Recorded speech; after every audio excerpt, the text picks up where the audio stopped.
Hello, hello. So I hope we are getting ready for the webinar, right, Radek? Yes, we are ready. Okay. So it's on my clock. It's 3 p.m. So as usual, let's give it last 1 minute, and then we will start the webinar. Okay. Perfect. Hopefully we can see each other, hear each other, right? I can see you. I can hear you. That's perfect. So That's perfect. That's from great. my side, everything is perfect. Okay. So it seems we are getting into it. So yeah. So as usual, I will start with general introduction, then I will switch over to you, and then we will finish with Q&A. Okay. Okay. So I hopefully, yes, I did stop this because I don't want to run it on the background.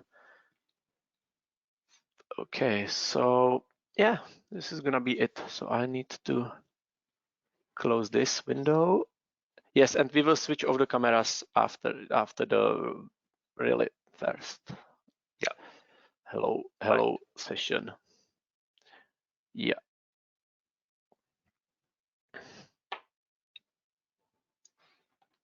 Okay, so this seems to be really it. So we will start the webinar. Okay. Okay. Yeah. Let's get to it. Hello, everyone. This is Luboš Pirkl from CFD Support, and I would like to welcome you to the last webinar of this year, 2023, which is dedicated to the hydro turbines. Specifically, it will be about Kaplan Turbine CFD, FEA, FSI, and optimization. So you can look forward a comprehensive workflow. We will show how to simulate a Kaplan turbine, but I would say the workflow is very similar to other hydro turbines and definitely very similar to all rotating machinery simulations. But yeah, specifically we will be speaking about or talking about Kaplan, but you can see that you can imagine that the workflow is very similar to all rotating machinery. So yeah, great to have you, and let's take a look at it. So the webinar is being recorded, and there will be a recording available for anyone, and it will be made publicly available. And about the agenda, so I will start with a quick general introduction, and then Radek will show some practical stuff, how to do things in the software. And we will finish with the last session, which will be dedicated to your questions and our answers. So there will be Q&A where you can ask the questions, and we will do our best to answer questions. All the questions will be answered. The relevant questions will be answered right away, right here in the webinar. The specific questions will be answered later via email. So you can, anyway, you can feel free to ask about anything during the webinar or later, and we will be happy to answer everything. So yeah, ask your questions anytime during the webinar. It's your time. Use it to the fullest. We are definitely here for you, and it's our job, and we like answering questions and discussion about the workflow. Yeah. So it's me and my colleague Radek Maca. The last check, Radek. Hello. Can Yes. you Hello, see us? Luboš. Can you hear us? Yeah, I can see you and I can hear you. And welcome to everybody who is watching us. Hello. Yes. Great. So it seems that we are ready. Everything is set for the last webinar of the year. So let's get into it and let's have fun. So I would like to ask the audience, pay attention and just make yourself comfortable and just think about what you need and how this may fit your workflow, and definitely feel free to ask about if you have any question. Yeah. So I'll start. So okay, so let's disappear, right? yes, right. Okay. Thank you, Radek. So I'm switching the camera off. So, Yeah. so see you For later. now, See you bye. later. Yes. Cameras off. Okay. Yeah. So this is just quick introduction. So the CFD Support is the name of our company, and we deal with virtual simulations, virtual prototyping, specifically with CFD. In the name of the company, so CFD, computational fluid dynamics simulations, and also we deal with FEA and FSI, optimization and acoustics. So simulations is definitely our destiny. And our flagship product is a software. It's we call it comprehensive simulation environment. It's called TCAE, and it's a environment where the workflow can be created and used extremely effectively. So the software TCAE, it consists of several modules, software modules which can be combined or used or not used. It's definitely always up to the user how to use them, the way how to use them. So TCAE is definitely very flexible because it's a game of, you can think about it as about of the game of puzzle. You can use this module or that module. TCAE is definitely perfectly created to fit any existing or new engineering workflow. It can be used together with other commercial codes or commercial codes with in-houses, with open source. It can be perfectly scripted and used all in many possible ways to fit the engineering purposes, skills, resources, and everything. so it's definitely very flexible. The best thing is that there are no limitations on the number of users. There are no limitations on jobs, cores, hardware installations, and TCAE allows its users to use their resources to the fullest. So that's a really great thing. So there are no limitations on seats and job scores, everything. And it's pretty much focused on turbo machinery simulations and external aerodynamics. So it's definitely not a purpose code. It's dedicated, it's specialized for specific applications. That's important. So it's extremely efficient for some applications and less efficient for some other applications. So it definitely makes sense to take a look and make sure it's for you. But when it is for you, that's really efficient and effective. Yeah. So it's accurate because it's focused. There are a lot of benchmarks to prove the accuracy.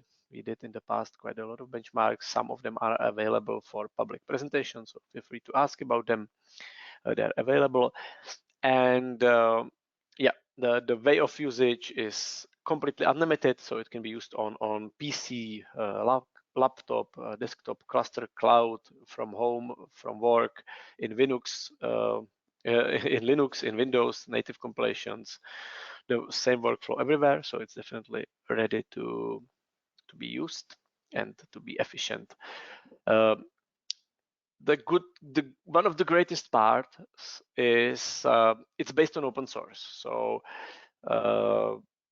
we know how to use open source. So we are a relatively small company and a relatively small team who knows how to use open source to turn it to the professional software tool. So the solvers and the code inside of TCAE is extremely transparent for this reason, because the source code is open, so it's definitely not a black box. So the users can make sure what methods are implemented and how it is done, and everything is extremely transparent, and that's what users love about TCAE. We've spent enormous time and effort. It's more than 40 many years of development of these existing open sources to the professional code, which is TCAE today. Okay, we have just recently released the latest version. The new version is out. It's 23.10, and for the future, we will definitely keep pressure on the optimization. That's for sure. We believe that's the future of simulations. We will also very, very intensively develop TCAA, the acoustics module, and the completely new module, which will be released early next year, is called T-base, and it will allow the users to have their own knowledge base, the databases of all the results for particular machines, let's say, and it will allow the users to create their own surrogate models based on their company or office knowledge, and these surrogate models will allow them to make quick decisions in seconds compared to simulations in which take typically hours or days. So it's a really big thing, and we believe that's the future for certain segments of virtual prototyping. Okay, going ahead a little bit, which is basically it.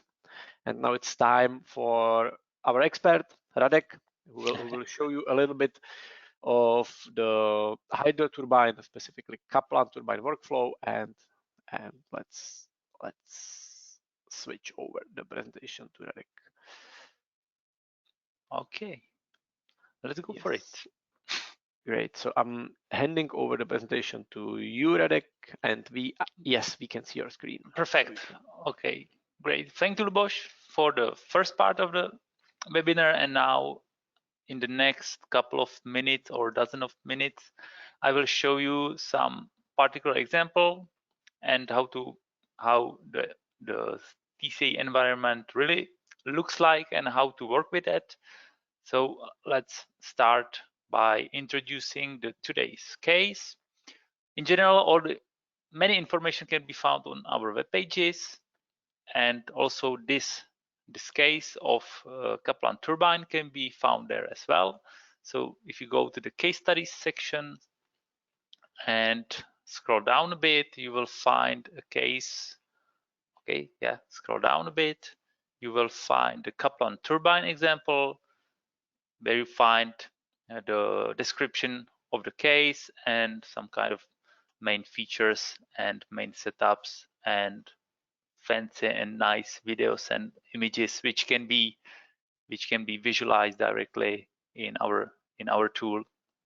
So for example, here we have a very nice video of comparing steady state results and transient solution of this Kaplan turbine geometry. So you can find here, you can download the case and, for example, in future try by your own. And today let's go directly for this case. So I have already on my disk. So let me open the case. So if you just right click the case directory and click open the case, you will directly see the TCA environment in which this project will be loaded, and then you can play with it. Of course, if you start from very beginning, there are several, let's say, items you need to do, or several work you need to do as a press processing. So typically the crucial part, the first step is to have a nice input geometry which will be used for the meshing, or in case you are familiar or a user of some of your tools or some external meshing tools, you need to create the mesh externally and then import it into the TCAE. So as you see here, the TCAE consists of several modules. Each is dedicated to the specific part of the CAE workflow, which is the meshing, T-mesh module. For the CFD simulation, there is a TCFD module. Then if you would like to also simulate the FEA analysis, then you can go ahead for it by clicking this module, and as Luboš suggested, now heavily developed module TCAA for aeroacoustics, typically for external aeroacoustics applications. And if you would like to optimize something or run in some enhanced loop your simulations or some variation of either parameters or the geometry itself, then you can go for the TOpt So let's say today we will stick just with the first two modules, T-Mesh, TCFD, and maybe if we have time, we will just mention the FEA application, but it's pretty straightforward and there is no big deal to set up and run the FEA analysis. So the first job you need to do when you want to simulate CFD simulation, you need to have the mesh. And first of all, you need to have the external geometry, as in this case, or external mesh. Then you can import the surface geometry or import the volumetric mesh. So now I have already loaded the preset project. So directly here you will see that the project consists of, or the geometry consists of 3 components. We call it component thinking. So we distinguish by components which part is rotating and which part is non-rotating, which is the basic rule for this splitting of the domain, because then you can nicely preset which component is rotating, which component is not rotating, or some components can be set as a porous media, for example, for some different applications. And then at the connections, in the final report, you will see all the values, integral values like flow rates, static total pressure, and everything is then automatically evaluated. So it will help you to analyze your results in more deep, and all this post-processing is done automatically. So as you can see here, you will define as many components as you want to define. Here we have 3 components. Here the first one is the spiral part, let's say. The second one is the rotor itself, and the third part is the draft tube. So each part consists of several STLs. So some STLs define the physical or interfaces to the neighboring component. So here we can see for example, the part inflow inlet. Then we have the interface to the rotor part. Just to see what is inside, I can set here, click CFD geometry display, and I can decrease the opacity parameter to see what is inside. And here we have the interface to the rotor side. Then, for example, here we have the guide blades. We have the hub part, and for each of this separate part, we can define the specific mesh parameters like the refinement. So each part of which is set as a separate part can be meshed with the different parameters, which sometimes helps you to really tailor or really tune your meshing parameters to be the best. And for example, typically some detailed part or blades or whatever is good to export separately and import it here as a separate STLs basically, and then you can play with the parameters. So for example, blades are meshed in the more refined way, and for example, some large areas can be, and flat areas and simple areas can be meshed with a little bit coarser level to save some cells. Of course, it always depends on the application, on your goals, what parts are important for overall overall CFD parameters, and which part are more important. Then typically you need to refine it more. So it really needs a patient and really some kind of experience to master the process of the meshing. But within several tries, you will find a way how to reach a nice mesh which can be used for a CFD simulations. So this is basically done for each component. Here in the reference frame, you simply set which part is stationary and which part is rotating. So for the rotation machinery, there has to be some part which is rotating, typically rotor or impeller, propeller, whatever, and that component needs to be set as rotating, and each part which is rotating needs to be also set as rotating within the reference frame options. By this option, you will tell the solver that this part has to be treated as rotating part, and all the internal parameters are set with accordance of the rotating frames, and everything is then simulated as it needs to be simulated. Okay, then we have here the general mesh refinement size, let's say, or general mesh size. So this is, you can visualize it by clicking this background mesh wireframe, and this will tell you the basic refinement. And from this level, all the local refinement is done. So basically, if you set level 1, then the cell which intersects the given part is refined to the new, in this scenario, 8 new cells. So it's basically, it splits the cells and create a final refinement. So it's, if the original size is 0.1, then the level 1 decrease the size of the cell to 0.05. Yeah, this is basically it. Okay. So, okay, I skipped. I have done something here where I've clicked. Maybe on the background something is running. So let's go here, and yeah, then we have the internal point, which basically using which you say which part should be meshed, because you need to distinguish if you go for the internal simulation, internal flow, or external flow.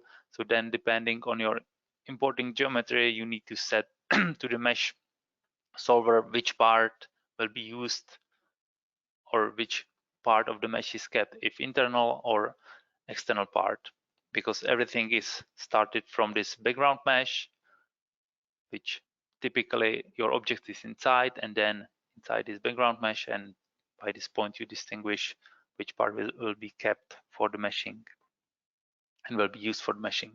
There are many other important and useful features which you can apply, like you can apply the refinement region by given simple shapes, and then you can refine the cells, all the cells within this object to the given level. So apart from the local refinement and at the surfaces, you can also do the refinement, the volume refinement, based on these, let's say, simple shapes to tune the meshing, for example, in the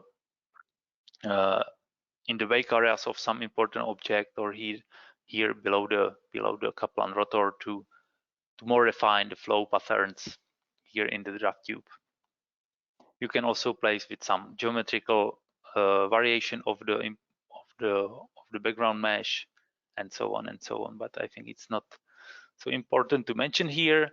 Then the components map you can use for checking if your components are connected properly. So if you see such a graph where you can go from the inlet to the outlet via these solid black arrows, then typically your topology is set in a proper way. So this is a useful thing to check if your topology is okay. Then there are many advanced meshing options for the experienced users, where you can use it to really fine tuning of the mesh. So typically when you start with the project and you are new in this field or in our software, then you don't need to go there. But when you are very experienced and you really need to tune the mesh for some specific project, then you can go there and really set some more local refinement, or some parameters which are connected to the mesh quality, etc. And one of the typical parameters for simulations are the number of processors to be used. So you can typically use up to your maximum physical cores you have on your machine. So here I have the machine with 10 cores, so I can set 10 processors for meshing. There is no reason to use more processors or the logical ones, so the best performance you get if you use the physical cores only. Okay, and then for the FEA mesh, the situation is much more simpler. Okay, well, let's close the components for the CFD, and here is the input geometry for FEA. So we have just the solids of the Kaplan blades, and here you set some basic parameters. So this is the tetrahedral meshing, and you will just set minimum and maximum sizing of the tetrahedras, which will fill the mesh and create a create a FEA mesh for the FEA simulation. So this is the meshing. So the most important part is to have a nice waterproof STLs, which you need to export from your favorite CAD software, or from your software used for the geometry generation. And basically you need to keep that the shape is simple enough, but nicely describing the shape.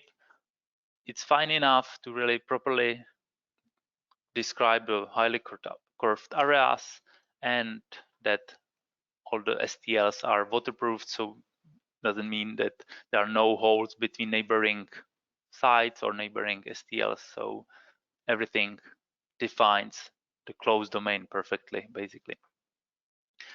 And then the meshing is just a matter of time, matter of analysis, matter of trying, improving the mesh parameters, etc. And typically we suggest to first start with some kind of rougher mesh refinement, because it will show you if your geometry is okay, the mesh generation is quick, and then if you are able with the coarse parameters create your mesh, then you can go for a refinement based on your, let's say, the first kind of first template or first case, which is okay. And then, and additionally, the CFD simulation is fast, and then you can compare how the CFD results are changing if you refine the mesh more and more. So that's it, basically.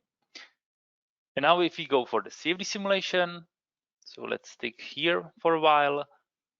As Luboš already mentioned, always the solution is tailored to some specific application. So here is the list of this specific application. We call it simulation types.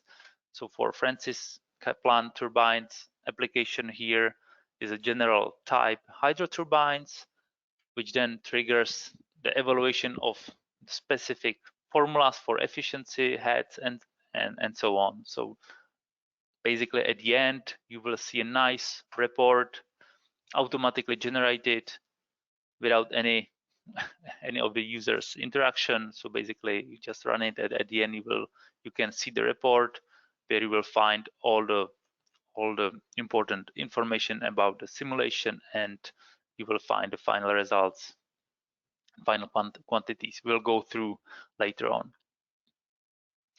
There is several sections which you need to go from, let's say, from the top to the bottom. You can see it as a wizard. So if you go through each parameter and you will just check it or set it following your goals, then you don't miss anything. So just go from top to the bottom and set what you need. So in the physics, here's the time management. What does it mean? You can within a single simulation, basically within a single click, then you can have the results for both different boundary conditions, typically different flow rates or different total pressure differences or pressure differences. And also you can have the different results, or within a single simulation, you can have the result with different rotor speeds, which is the typical application for example, for compressors. So here for the Kaplan, we'll simulate 10 points with different flow rate conditions, which at the end will give us a nice, for example, flow rate versus head map or efficiency map. So basically this we get within the single simulation. So therefore we have this number 10 points. Each point stands for a particle boundary condition combination, typically different flow rate speeds. Then in the fluid properties, here you set some basic fluid properties like reference density, dynamic viscosity, etc. The mode for hydro turbine is always incompressible, so the physics is pretty simple. In the rotational frames, for the rotating one, you set your rotation speed. Just keep in mind that the plus minus signs distinguish or sets the rotation direction, and the rule is follows so-called right-hand rule. So if everybody knows it, I think. So let's go on.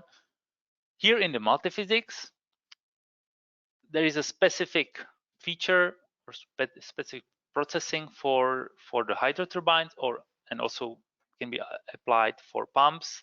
There is a cavitation risk. So even we stick with a simple model, with incompressible model, we can have some nice and enhanced parameters which tell us some information about the possible cavitation. So if you enable the cavitation risk, then you need to set the cavitating patches, which will be used for evaluation of cavitation or on the patches, typically on the rotors, and also these values will be used for some advanced parameters like net positive suction head or some cavitation risk parameter, which you can then find in the final report at the bottom. For example, here cavitation risk, cavitation index, etc. And for a correct definition of it, you need to set the cavitating patches, typically the blades or all the rotating parts, depending on what you need to get from these evaluations. Then you have the low pressure patch. So for turbines, it's the outlet typically, or the interface behind the rotor, and high pressure patch, which is typically the inlet for hydro turbines. For pumps, it is vice versa. And then by this setup, you will get these nice graphs and nice parameters tabulated and plotted in the final report. If you want to go for the more advanced simulation, so you can, if you enable the transient simulation, then there is also the multi-phase cavitation. So it triggers a new solver or multi-phase solver, where really both phases are treated and modeled.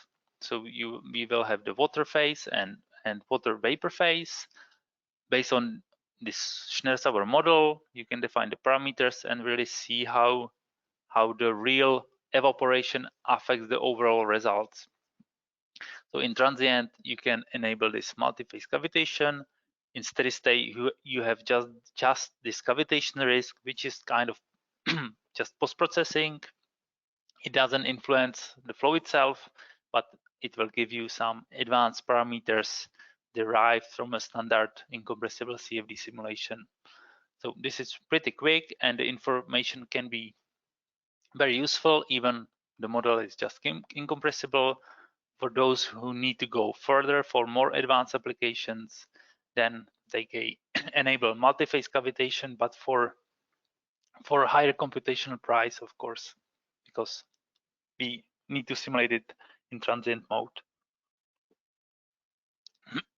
Okay, here there are some additional multiphysics, which is more or less applicable to some different applications like porosity zones, calculate H, and etc. So I will skip this.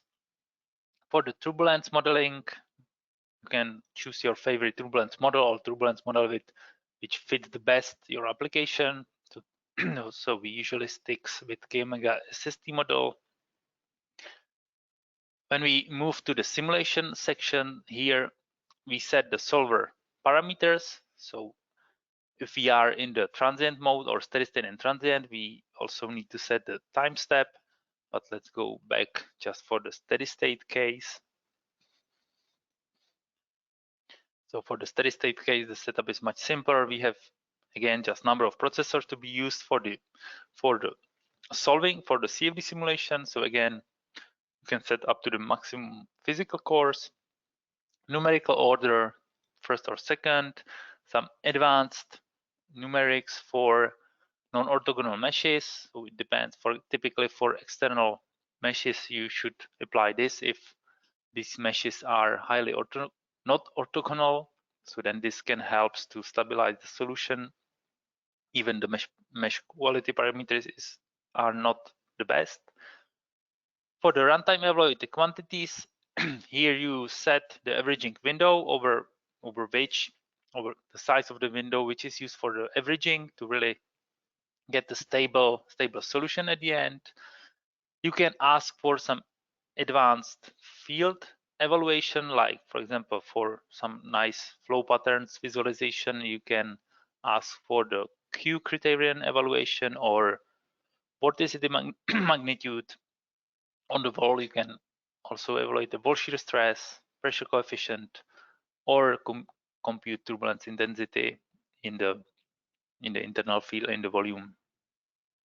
Then, because the solution is averaged, then you can also ask to see and evaluate visually these averaged fields. So you can check which field you would like to see in the averaged version. Then the efficiency probe, which basically defines the patches to evaluate the heads, so inlet patch and outlet patch, and the rotating patches which are used for evaluating the torques and the derived quantities like power, etc.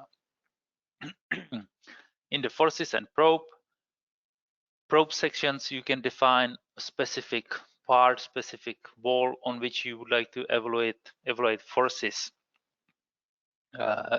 specifically. So, okay, I will have the forces on the rotating blade, but for example, I would like to see also the forces on, for example, the guide blades, etc. You can also watch for a specific point within the simulated volume to see the quantities you would like to see. So you just define the coordinate. In the convergence check, sorry. Here you can set the criteria for how to define the converged solution. So you can tell, for example, my favorite quantity is head. I would like to really see the stabilized head at the end. So you can see the efficiency, the given efficiency probe. Here I have only one, or I can choose any quantity from the forces or probe item. Then I choose the quantity, head average, and for example, I would like to see the head averaged fluctuation less than I don't know 10 centimeters, for example. And tolerance type, if it should be absolute, so I can switch to the absolute values. So now if the head average value oscillates less than 0.1 meters over the averaging window, then the simulation is stopped before the maximum iteration or maximum time is reached. Controls, I will skip this, is some kind of specific parameters for numerical solver, linear solvers, relaxation factors, etc. So for those who are familiar with these values or with these parameters, then can play with them. Scripting, if our customer needs to incorporate some specific treatment of the case, then we can do it via this Python scripting feature. So let's discuss it with a specific user, for example. And then boundary conditions, inlet and outlet. So here you can set several combination of boundary conditions. Typical one for the turbines are the volumetric flow rate at the inlet and static pressure at the outlet, or you can switch to the total pressure inlet and static pressure at the outlet, or any other combination like fixed velocity profile for some specific applications. But typically these two are used. So volumetric flow rate or or mass flow rate if you need, and fixed pressure at the outlet. There are two variants: fixed pressure, which is really strict. It prescribes a fixed pressure, so this is good for for the uniform outlet, so where the outlet is pretty low, and you know that the flow distribution is uniform, and if not, if there are some kind of wakes, or if the flow at some part of the outlet is faster than on the other side, then typically fixed mean pressure can just set the averaged value at the outlet, but the local distribution is kept by the flow pattern at the outlet. And 0 because we are in incompressible mode, so typically we treat 0 as some kind of reference value, which is then set here at the beginning, just to mention this reference pressure. So now we basically said that there is atmospheric pressure at the outlet from our geometry. On the walls, the situation is much simpler. So typically we can set a slip or no slip wall boundary condition or fixed velocity for some specific applications. At the interface conditions, typically we use frozen rotor. If you have some kind of segment geometry, so just segment of the rotor part is simulated, then you should go for the mixing plane approach. Initial conditions, so some meaningful values to initialize the very first iteration for the solver. And the last section, the post-processing. Here you can choose your favorite units, your favorite report sections, so which section you would like to see in the report. So if you are not interested in, I don't know, total pressure per interfaces, then you can uncheck it, and then it will be excluded from the HTML report at the end. You can add some comparison data. So if you do some benchmark and you have the data to compare with, you can add it here, and then you will see it in the final report. I think, yeah, this is it. So the blue line is the results, and external data example is the data of the benchmark or of some measured data on your machine, or any other data you can compare with.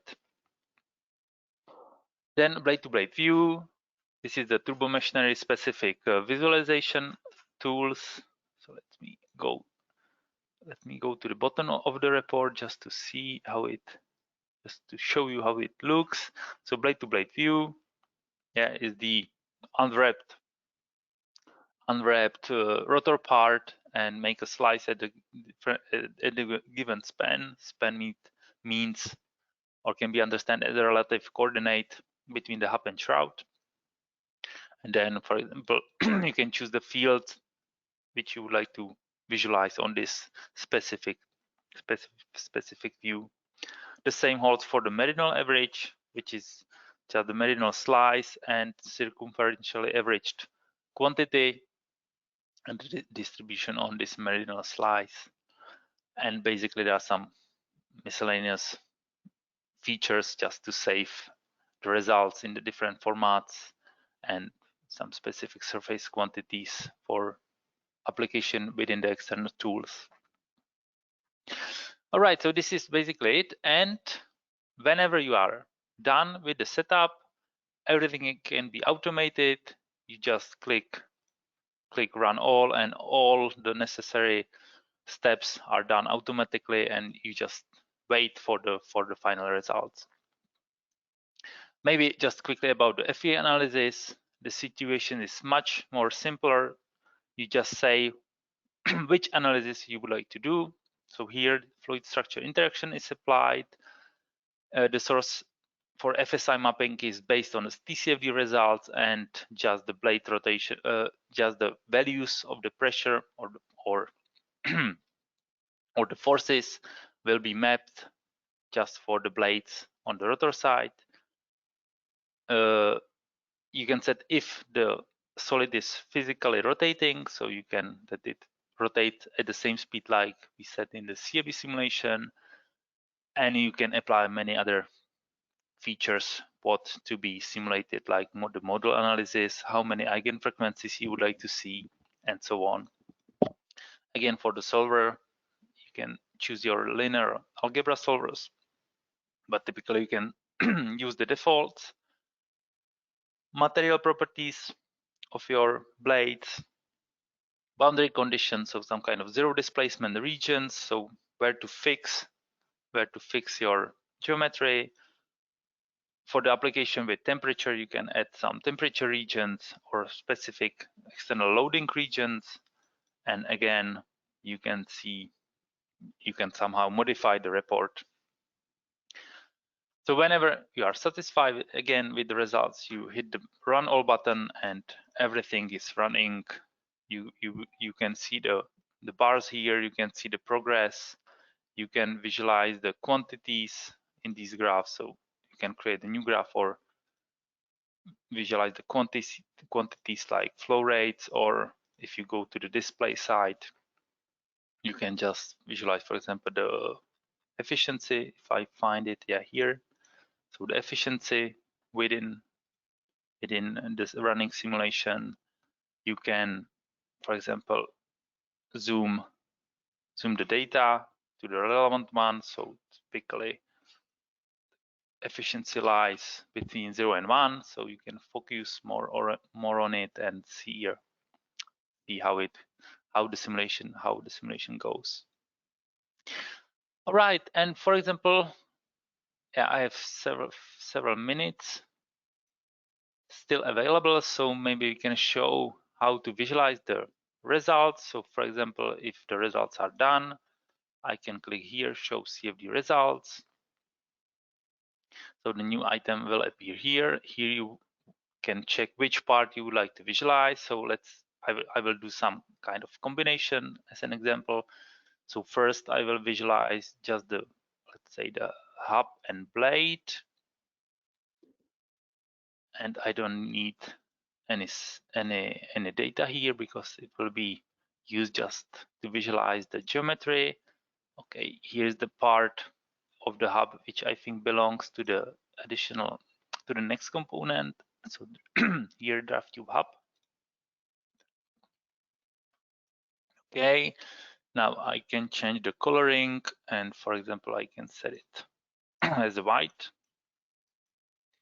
Now I can add, for example, the cavitation field, so where the flow can cavitate. So I can click to show new field.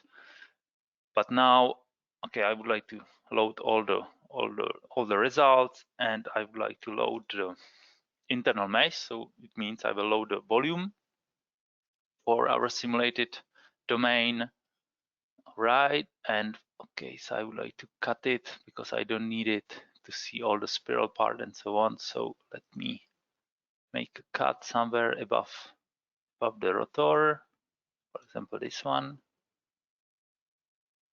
Let me check. Okay, maybe I will go a little bit lower. Okay, above the rotor blades, for example. Okay, and now on this item, I can apply these threshold filter. And in properties, I would like to see the cavitation field. So I click cavitation, and I would like to see all the all the cavitation cells which has the cavitation number larger than 0. Basically, this is just the value 1 denotes the cells which can cavitate. So basically, these are the cells which has the pressure below the saturated water pressure. And if I click apply, I can see all the cells which can cavitate. So again, I can change the coloring. For example, I can set the red one. Okay, and for example, because I have activated, for example, the Q criterion, so in the same way I can apply, for example, for example, contour filter, where I can choose the Q criterion field, which which is not here. So this is a simulation without it. So maybe I'll show you this later. And basically now this is because we have simulation 10 points, so we can go for additional results, like the results with the higher or lower flow rates, and we can see how the cavitation differs between the different flow rates. And I think with help of the final report, we can, for example, go to the section with the cavitation, which is somewhere at the bottom of the HTML report. So let me find it, which is here, cavitation risk. And you can see that because the first point was the point with the highest flow rate. So if the flow rate goes down, the cavitation decreases, as we can see in the visualization. But let's say for the lowest flow rates, again, the cavitation rises a bit, and now it occurs on the pressure side, I guess. And again, we can compare it with our HTML report. Then we can see again that the cavitation a little bit rises. And this can be also seen with the, with the cavitation index value or with the net positive suction heads. Yeah, for the different for this different histogram values. All of this is described in the manual, so you can find the values in the manual, and this is how you can play with the evaluation. Maybe I have somewhere here, I have the results also with the Q criterion, just to quickly show you. And this will be my last example to show you, and then we will go back to Luboš to conclude and have the Q&A session. So let me quickly, here I have the Q criterion, so I will just quickly show you how to apply it. So again, I will use the internal volume, and now quickly I can apply this contour Q and some meaningful value. Let's see, for example, 100. And this should show you, some nice flow patterns, typically below the Kaplan rotor part, how it, maybe 50 will be more detailed, and how the flow pattern and how the swirl part below the Kaplan rotor shows. Okay, let's see. Okay, also the internal geometry, and now again you can switch between the different results, how this pattern differs for the different flow rate conditions.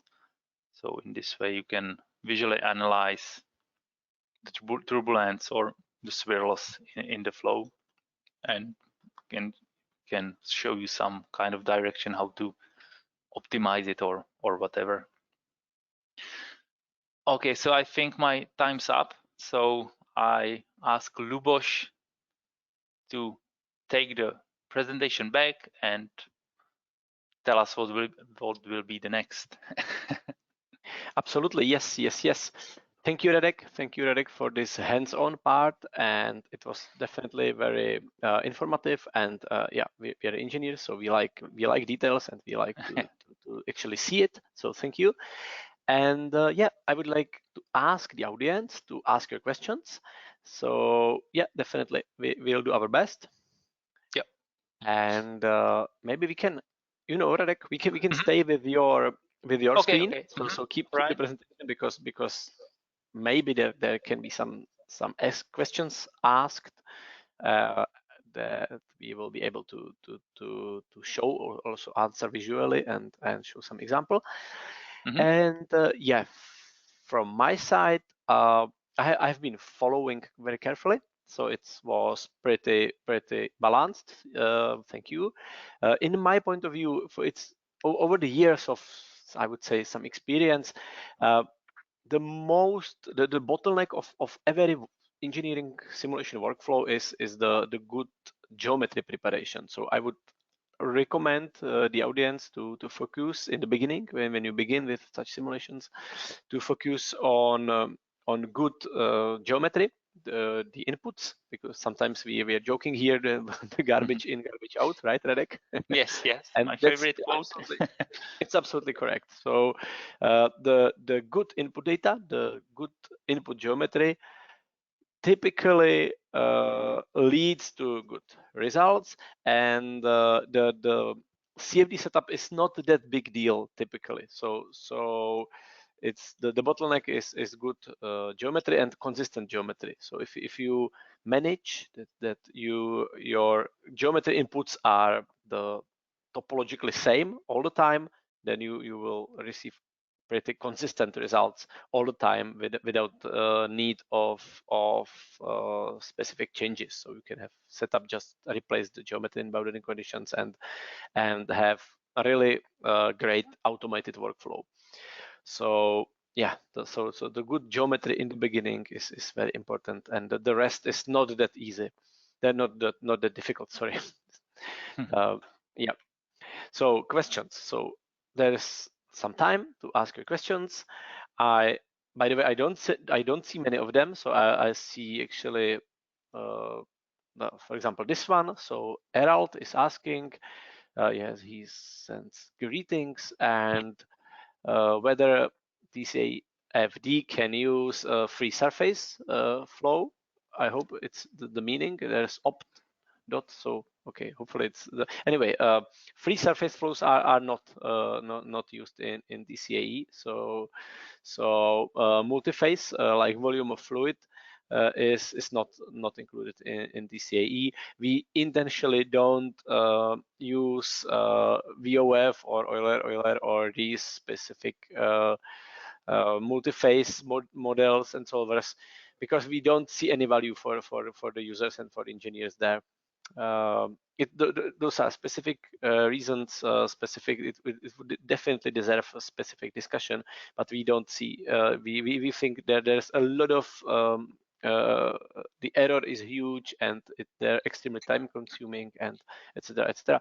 So multiphase is not included. Just of course the multiphase in the full cavitation model. There's also multiphase, but different than VOF. So it's this. And what else? I have to admit I don't see any more relevant questions. Yeah. Actually, there is one. I will read it and then let's see what we can do about it. So Nasir is asking, how much does cavitation affect the efficiency of the Kaplan turbine? Well, can we use computational fluid dynamics to estimate turbines efficiency in the presence of cavitation? So I'll start with the second question. This question, yes, you can definitely use CFD for estimation of the efficiency of turbine, and also including the real multi-phase cavitation. So that's definitely possible. And the effect of the cavitation on the efficiency, I don't know what to answer here. We definitely do not want the flow to cavitate in the turbine because it's a loss of the energy and it's an inefficiency. And yeah, and the effect is it's big question. And there are several reasons. So I don't want to go to the details with this. And yeah, so it's this question, and I have to say I can't see any other relevant question for this. So I think we should conclude. We should conclude. Okay. So okay, I'm moving back to my presentation. Sure. So I hope you can, yeah, there we are. I need to get back to the presentation. Yes. Yeah. So yep. Anyway, don't worry about the Q&A. We haven't had so many questions, but anyway, feel free to ask your questions anytime in the future, and I can promise that we will definitely react and do our best to answer them. Okay, so here are a couple of those who already share our visions with us, and any one of you is definitely welcome to join us on our journey. And I think this will be it. This will be it for today's webinar. We would definitely like to thank you for your attention. We would like to thank you for coming. Feel free to get back to us anytime in the future. We will do our best to answer all your questions. And from me, all the best to the holiday season and to the next year. And yeah, maybe Radek is going to add on. Yeah, Merry Christmas and enjoy the end of the year with your families and be happy. And we are looking forward to seeing from you in the new year and continue with our hard work. Absolutely. Yep. So thank you everyone, and let's keep in touch. Yeah. And bye bye for now. Bye bye. Bye bye. It's so dark here. Yeah. Bye bye. Yeah. Bye bye. Thank you. Okay. So let's close the webinar now.